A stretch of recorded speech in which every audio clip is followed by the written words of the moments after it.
Brand new Polaris. Guess it's been a common issue. This is the Hyfax. This bolt strips out, pulls through, and spits it right out. Right out of the truck. Wheelied right up and over, landed. There's a stump that stabbed the front of the Hyfax, tore it right off. Looked like a banana sticking out of the snow right here with the stump. So it pulled through, so we're heating this up and plastic welding it back together, one little bit at a time.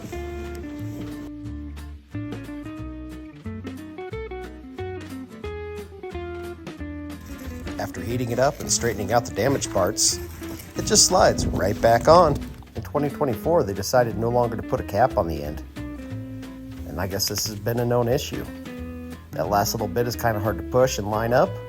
With a little twist and force, no problem. So we went ahead and filed down a washer just the right size to fit inside that hole, but to be larger than the head of the screw to get a little more bite on there so it doesn't pull through again. So now he's going to go ahead and file down that front edge so it doesn't catch. And hopefully it doesn't do it again. It'll be fine. We made it out of the woods with no issue. If you enjoyed today's episode, go ahead and hit that like and subscribe button. Have fun out there.